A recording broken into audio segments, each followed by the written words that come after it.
Olá, irmãos, sejam bem-vindos à continuidade dos nossos estudos na Epístola de Tiago, Práticas da Perseverança, uma fé viva. Vamos continuar os textos em Tiago 4, avançando para os versículos 7, 8 e 9.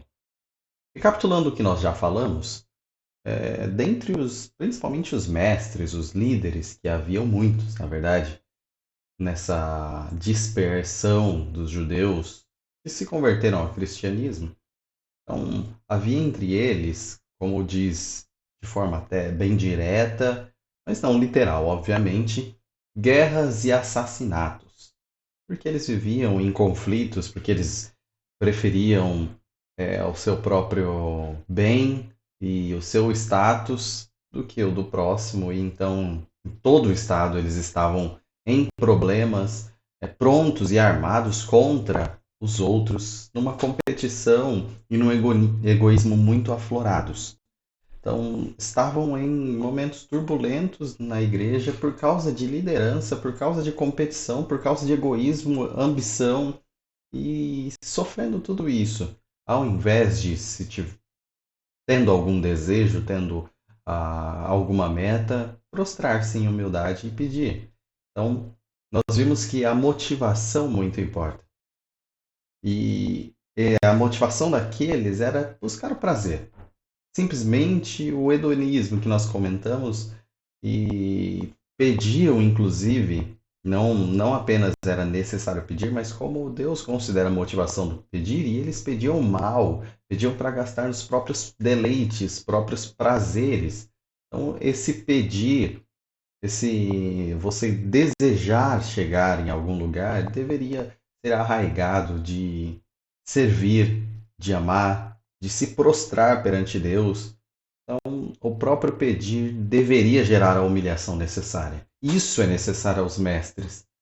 E vimos na última aula que a própria amizade com o mundo, tendo em vista essas condutas, tendo em vista esse prostrar-se perante coisas tão terríveis, métodos tão terríveis, então essa amizade com o mundo é inimizade contra Deus. Vimos que é impossível ser amigo de ambos. O conciliador de Deus e do mundo, nós? Não. Jesus Cristo é o único que reconcilia o mundo com Deus. Então você não tem que ser o amigão das duas partes, não tem que ser o que vai ouvir a Deus e ouvir o mundo. Você é o sensato, você é o elo. Não pode ser assim. Então siga a Deus e convide o mundo a seguir também. Siga a Deus, mantenha a sua postura. Siga a Deus e abomine o pecado, que há no mundo é o pecado.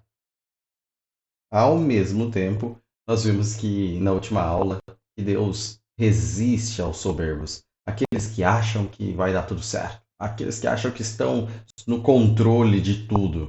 Por suas próprias mãos farão tudo dar certo. Aqueles soberbos que querem, tal como esses mestres, a todo custo estar por cima e se mostrarem superiores. Esses têm a resistência de Deus, enquanto Deus dá graça aos humildes.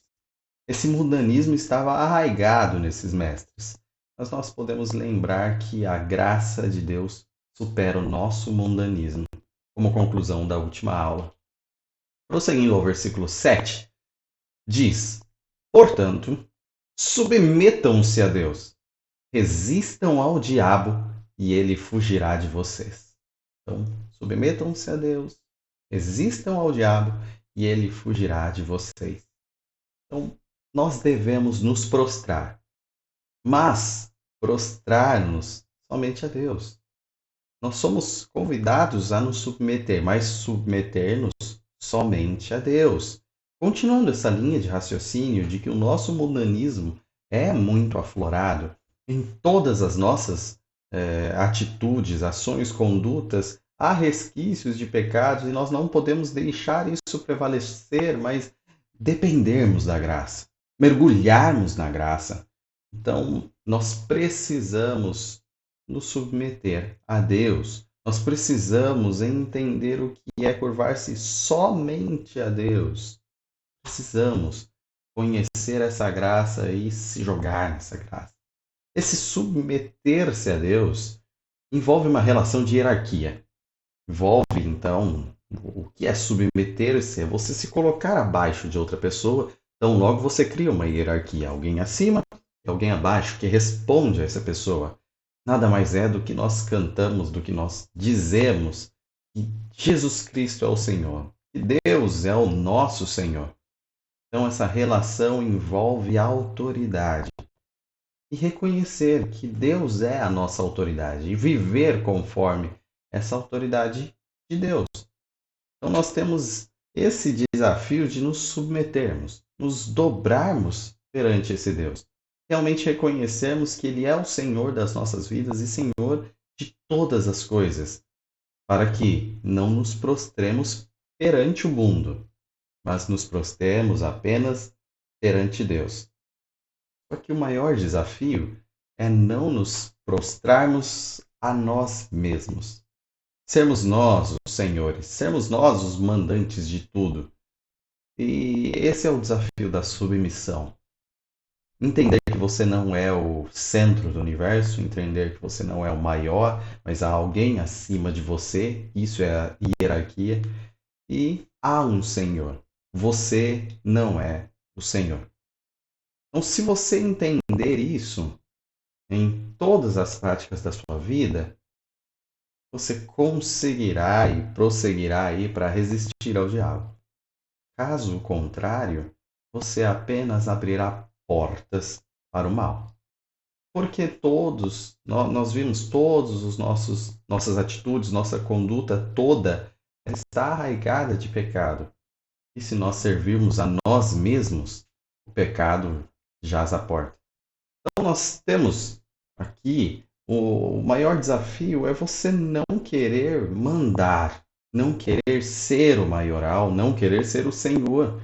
E isso é muito difícil. Hoje em dia é muito difícil. Não somente hoje em dia, obviamente, a gente sempre fala hoje em dia é difícil, sempre foi. Lidar com desde Adão, desde o pecado, tem sido difícil porque o homem se colocou nessa situação de querer submeter-se a outro que não Deus. Esse é o problema em sua raiz.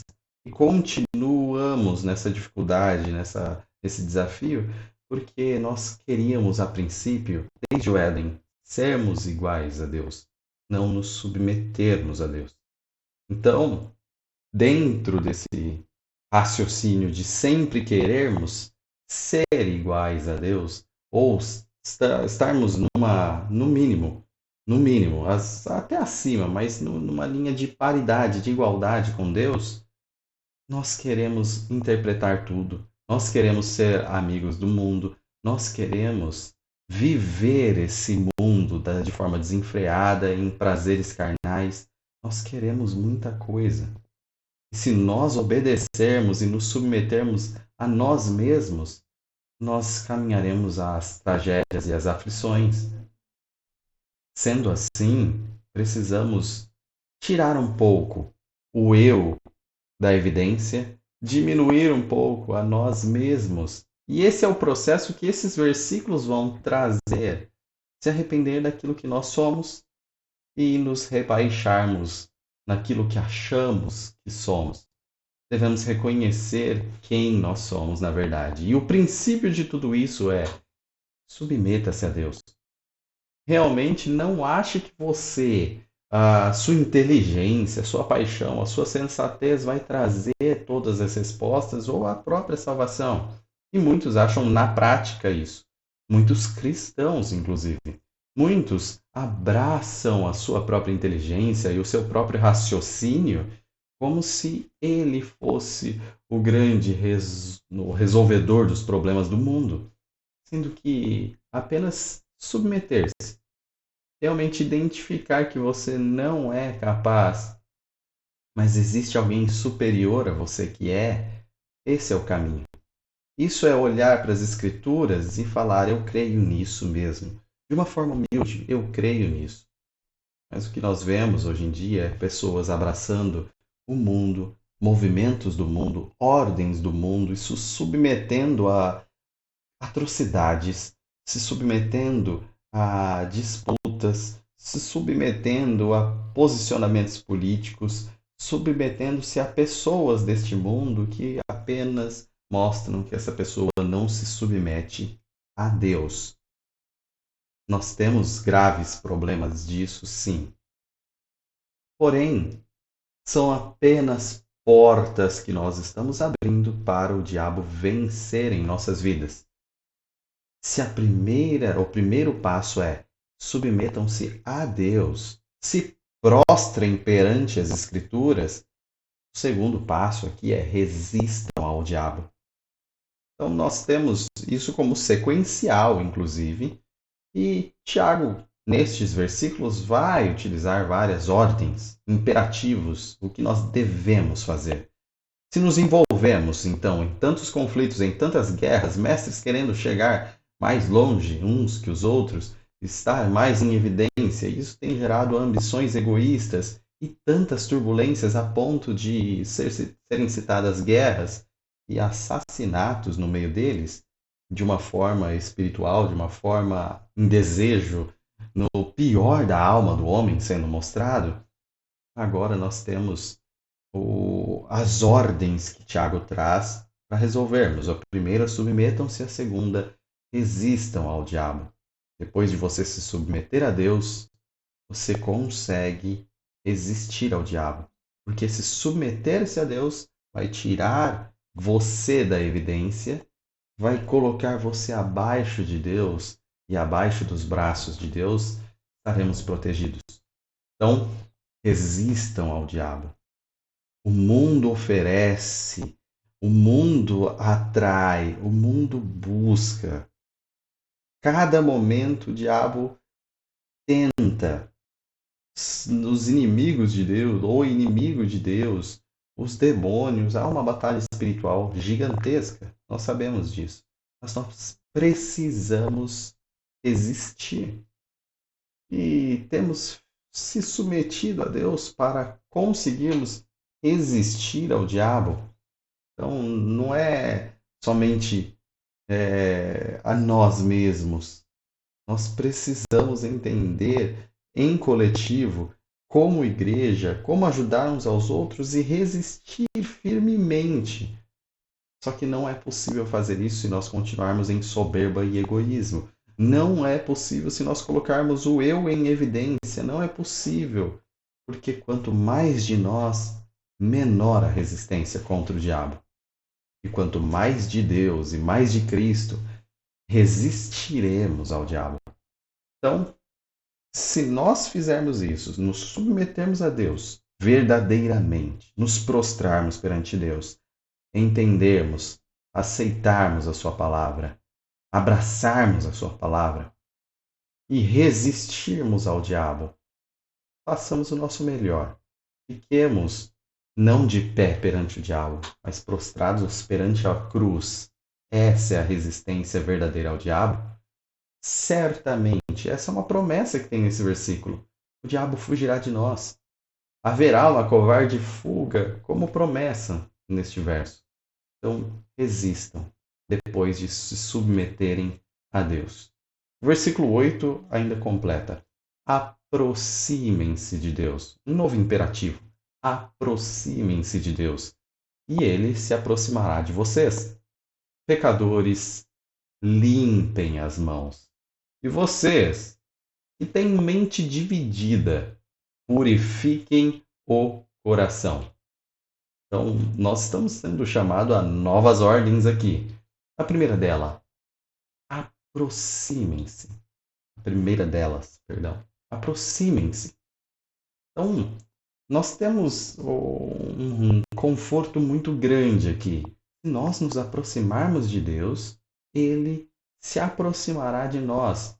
Então nunca seremos rejeitados. Isso não é uma possibilidade, é uma garantia. É uma garantia que a Bíblia nos traz. Se nós nos aproximarmos de Deus, Ele se aproximará de nós. Ninguém que busca verdadeiramente a Deus, ninguém que verdadeiramente se aproxima de Deus é rejeitado. Coração contrito, Deus nunca rejeitará. Porém, o nosso problema é o aproximar-se. Nosso problema é nós nos movermos até Deus. Esse é o verdadeiro desafio. Porque, se depender de nós, apenas nos afastaremos. Nós podemos lembrar aí a nossa capacidade toda de nos aproximarmos de Deus no Vale dos Ossos Secos, enquanto foi perguntado ao profeta: eles podem viver? E a sábia resposta: tu o sabes, mas profetiza. E o Espírito vindo e colocando vida naqueles ossos secos, fazendo-os se encaixar, criar novamente a sua carne e pulsar novamente a vida a partir do Espírito Santo. Então nós temos certeza que o que pode nos dar vida, e essa vida depende do Espírito Santo. Quem pode nos dar vida é o Espírito Santo. Quem pode nos levar a Deus é o Espírito Santo. Quem pode tocar em nossos corações e mover os nossos pés é o Espírito Santo, porque nós devemos trabalhar a nossa salvação. Nós devemos fazer, mas tanto o querer quanto o efetuar vem de Deus. Vem de Deus. Só que a responsabilidade é nossa. Isso que precisa ficar extremamente evidente. A responsabilidade é sua. Você não tem que ficar simplesmente sentado, tranquilo, deitado, aguardando comodamente que o Espírito Santo venha e faça algo. Não é isso o sentido de nenhuma afirmação bíblica. Nenhuma. Nós temos, sim, uma responsabilização e o convite. Nós temos o chamado e a ordem. Como você tem ouvido isso? Isaías nos lembra isso no capítulo 55, versos 6 e 7. Busquem o Senhor enquanto se pode achá-lo. Clamem por ele enquanto está perto. Que o ímpio abandone o seu caminho e o homem mau os seus pensamentos. Volte-se ele para o Senhor, que terá misericórdia dele. Volte-se para o nosso Deus, pois ele perdoará de bom grado. Nós temos estes versos complementando aí, e tem muito mais na Bíblia, de que Deus nunca rejeitará aquele que verdadeiramente o busca. Busque-o. Deus não está a negar de forma alguma o seu perdão. Ele o fará de bom grado. Ele é grandioso em perdoar. Mas a responsabilidade é do homem mau. A responsabilidade é do ímpio. É daquele que está longe e precisa buscar. Como você tem buscado, como você tem se arrependido, como você tem agido. Então, quem pode nos levar é o Espírito Santo. Mas se você não tem feito nada, o Espírito Santo não está agindo na sua vida. Agora, se você tem caminhado, buscado, incessantemente clamado, é porque o Espírito Santo está te movendo a isso. A glória é de Deus, mas a responsabilidade é sua. A responsabilidade está sobre você e você será cobrado disso. Mas entendam isso como a graça de Deus. A garantia é que se você se aproximar, ele se aproximará. Ninguém será rejeitado se verdadeiramente buscar a Deus. Além disso, ainda há outros desafios ao ímpio, ao homem iníquo, ao homem pecador. Precisamos de mãos limpas e coração puro. Mãos sujas, impuras, com sangue, com violência, não servem a Deus. Então nós precisamos sim limpar as nossas mãos. Precisamos chegar com mãos limpas para servir a Deus. Precisamos nos purificar, não apenas na mão, mas também no nosso coração. Ou seja da forma mais externa das nossas ações, seja no mais interno, no nosso coração, no nosso pensamento, nas nossas emoções, nós, por completo, precisamos de purificação. A salvação e a vida cristã envolvem uma transformação que nós citamos sempre, uma nova vida em Deus, remidos, redimidos, limpos e purificados. Nós não continuamos iguais. Se você acha que salvo em Jesus Cristo é apenas algo espiritual, de fé, que não transforma nada no seu exterior, você está absurdamente enganado. Se você acha que é possível conviver como se fosse um amigo do mundo, sendo também amigo de Deus, você está absurdamente enganado. É imperativo que nós busquemos limpeza e purificação. E você pode olhar para suas mãos e falar: sim, estão limpas. Pode olhar para o seu coração e dizer: sim, meu coração está puro. Se você não pode, você aqui é convidado. Vá limpar suas mãos, vá lavar suas mãos. Tenha o coração purificado, vá purificar o seu coração. Vocês, de mente dividida, ele já tinha citado essa mente dividida, capítulo 1, versículo 8. Pessoas inconstantes, pessoas que não têm ainda certeza, estão, de alguma forma, inquietas, estão, de alguma forma, querendo um e outro, novamente querendo o mundo e Deus. Pessoas com essa mente dividida não podem continuar assim. São chamadas a purificar o seu coração. Sejam firmes naquilo que você crê, não seja inconstante, mas seja firme naquilo que você busca. Se você busca essa purificação, se você busca essa limpeza, seja firme. E não importa quão pecador você é, não importa o quão sujo você está, seja nas mãos, seja no coração, lembre-se de Davi. Lembre-se do homem segundo o coração de Deus, que também era um homem falho, também era um homem fraco e também era um pecador.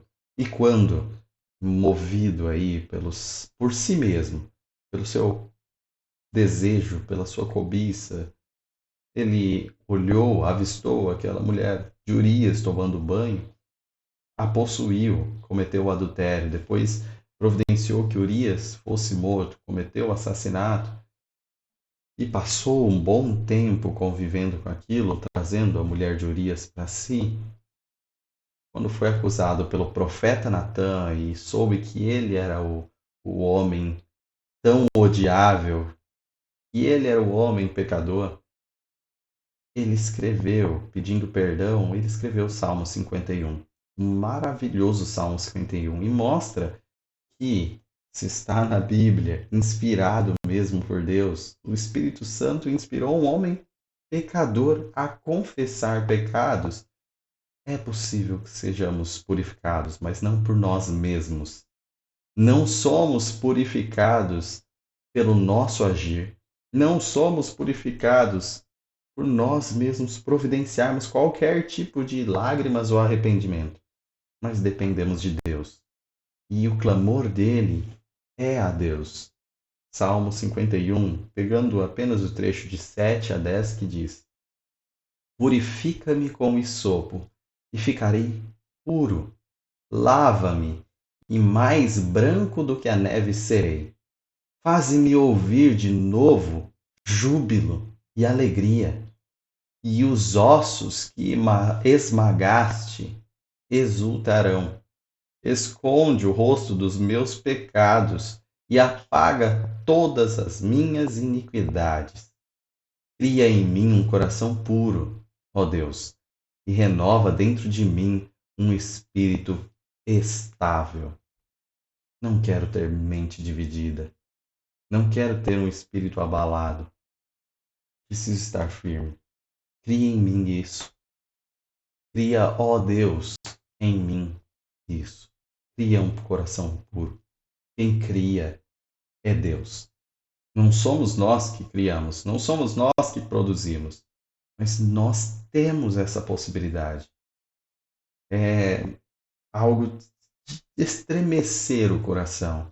É algo de nós nos derramarmos perante Deus em alegria, em contrição, entendermos o que é o perdão, o que é a limpeza dos pecados, o que é poder comer carne de Cristo, beber do sangue de Cristo e após isso, que verdadeiramente nos redime, verdadeiramente nos salva, nós entendemos que somos, por Cristo, purificados e podemos cantar alvo mais que a neve. Sim, neste sangue lavados por Deus, mais alvo que a neve seremos.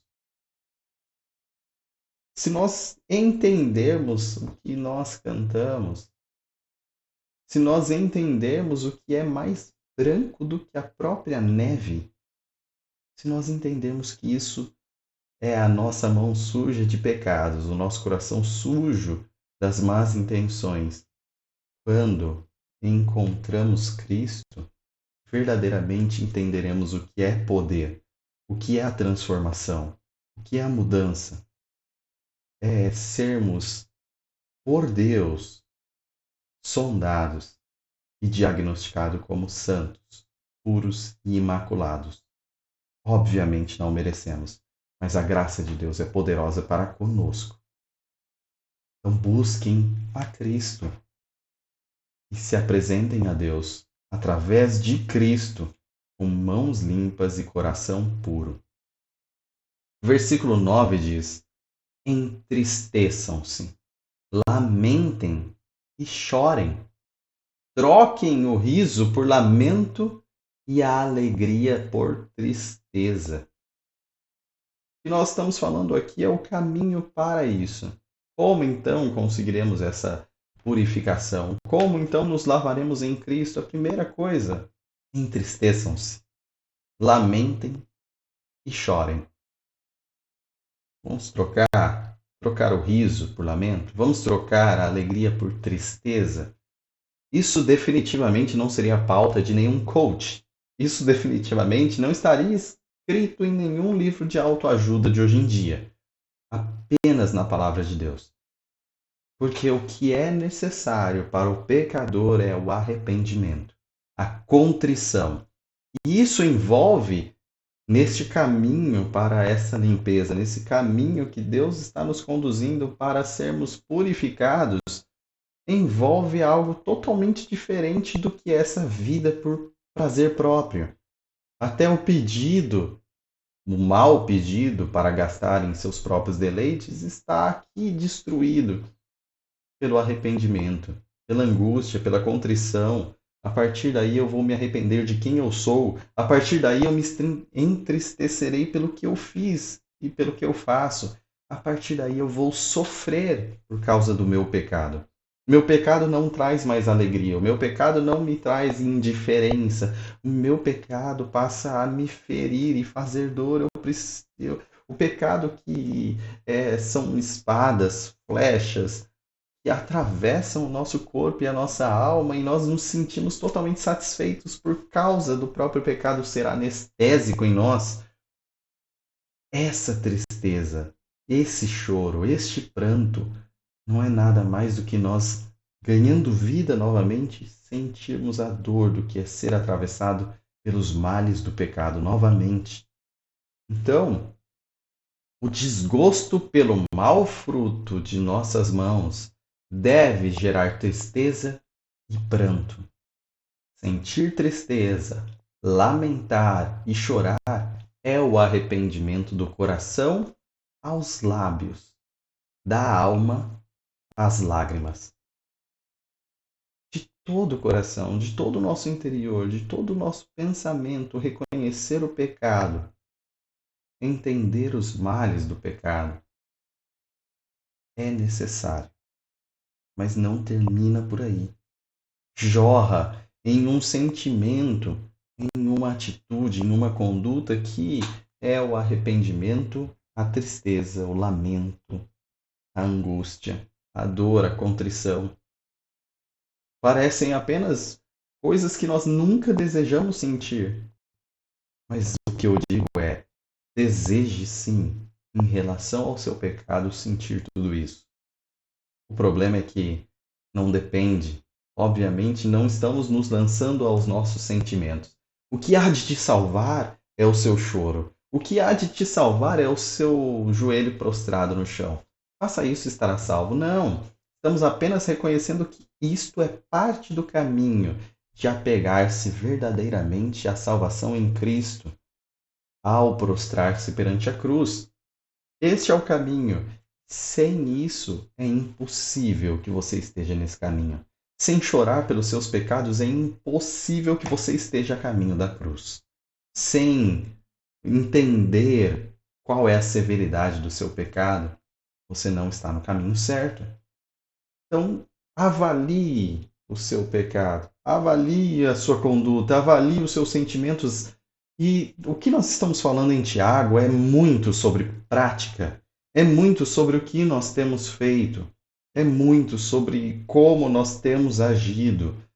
E muitos de nós não têm mudado uma gota, uma fagulha e têm ouvido ou nem têm ouvido esses estudos, porque não faz diferença.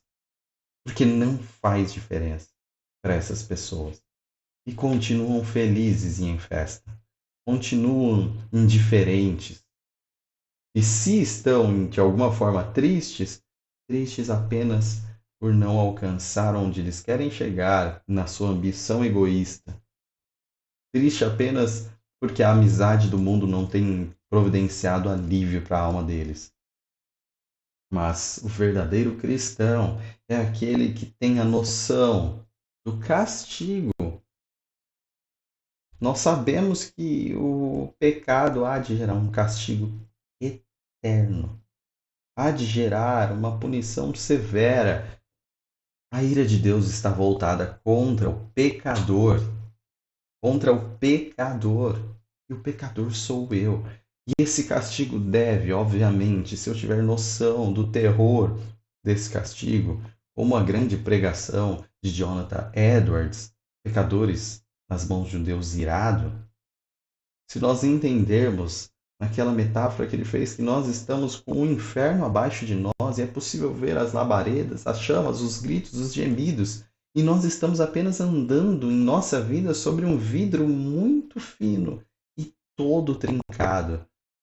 A qualquer passo há de se romper esse vidro e você cairá e nada há de tirá-lo de lá.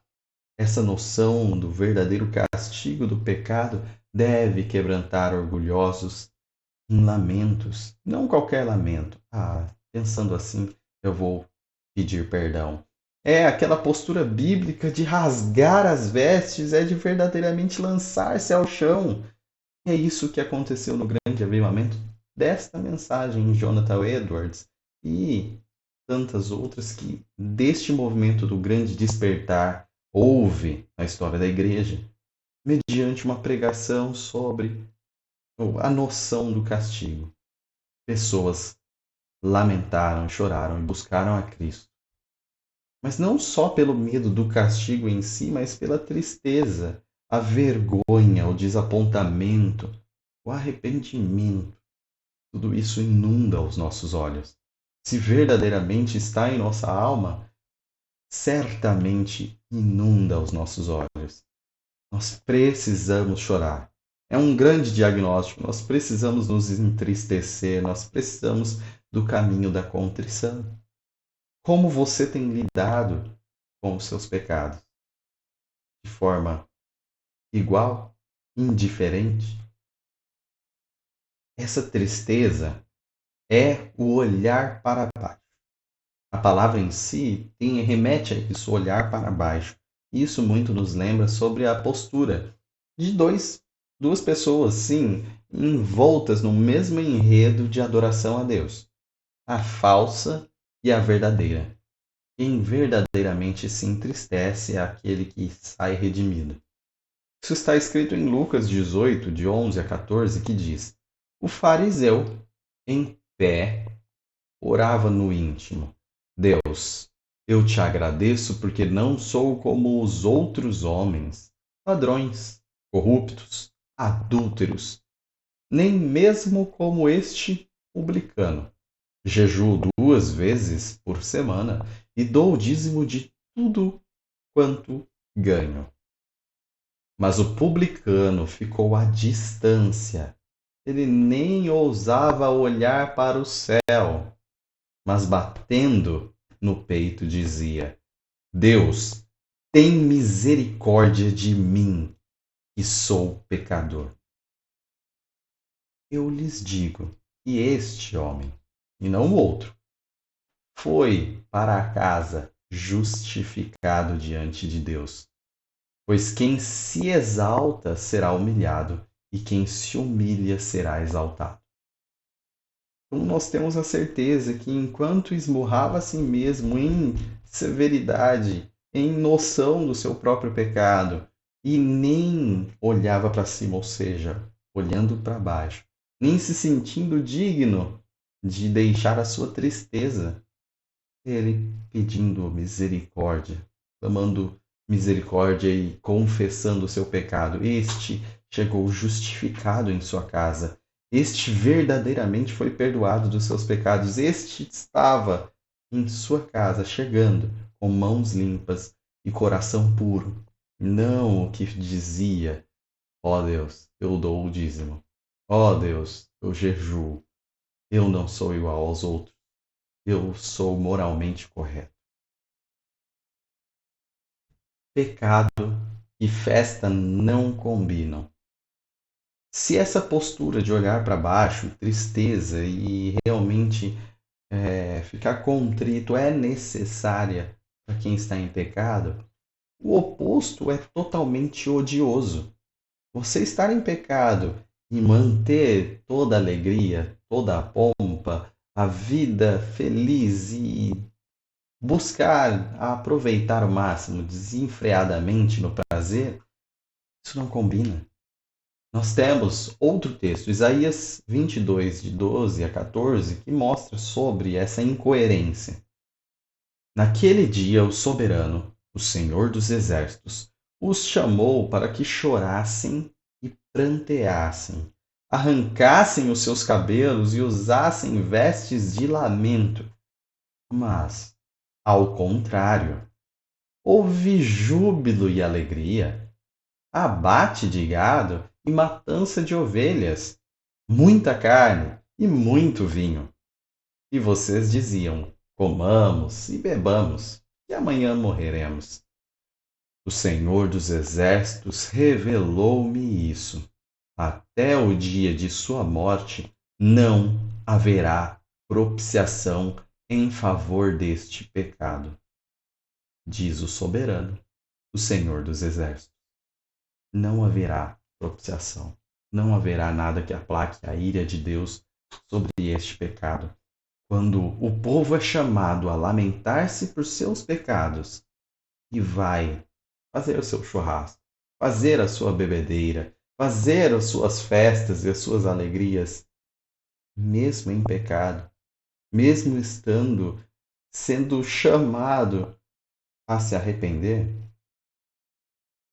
este pecado não terá propiciação. Este pecado não terá perdão. E você está sendo chamado a entristecer-se pelos seus pecados. O verso 10 diz e conclui: humilhem-se diante do Senhor, e ele os exaltará. Então, chegando ainda no verso 10, nós temos toda a grande raiz do Evangelho, o poder do Evangelho. Humilhem-se, humilhem-se. Essa palavra humilhar-se, ela também está descrita como nivelar-se ao chão. Em Lucas, num texto falando sobre João Batista, e falando sobre a voz que clama no deserto, e o que aconteceria é que os montes seriam humilhados, ou seja, os montes seriam nivelados ao chão, os vales seriam aterrados, então tudo estaria igual. Então, no caso do monte, é humilhar-se, é nivelar-se ao chão, diminuir. Então, o que nós temos como convite aqui, como ordem, na verdade, humilhem-se. Há mais uma ordem. Humilhem-se. É você se lançar, se nivelar ao chão, nível zero. Você se diminuir totalmente.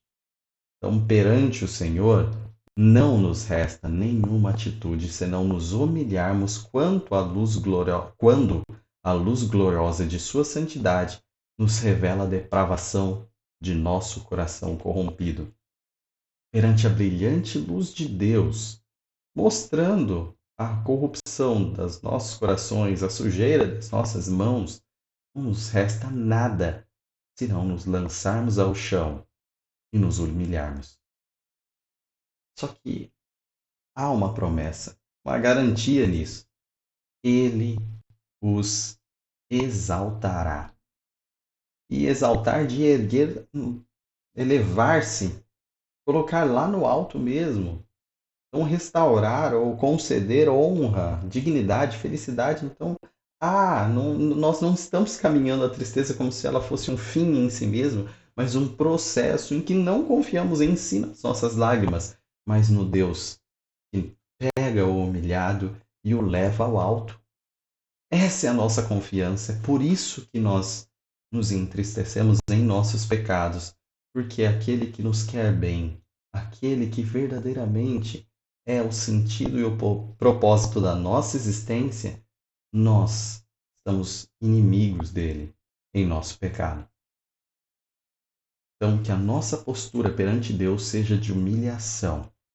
Seja a atitude de vocês a mesma de Cristo Jesus, que, embora sendo Deus, não considerou ser igual a Deus, era algo que devia apegar-se, mas esvaziou-se a si mesmo, vindo a ser servo, tornando-se semelhante aos homens, e, sendo encontrado em forma humana, humilhou-se a si mesmo e foi obediente até a morte, e morte de cruz.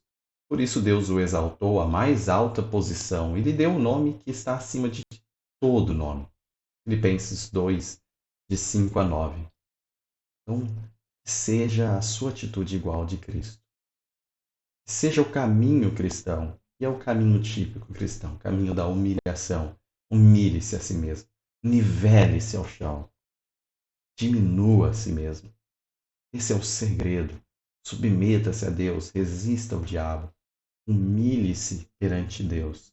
Confesse os seus pecados, se entristeça pelos seus pecados.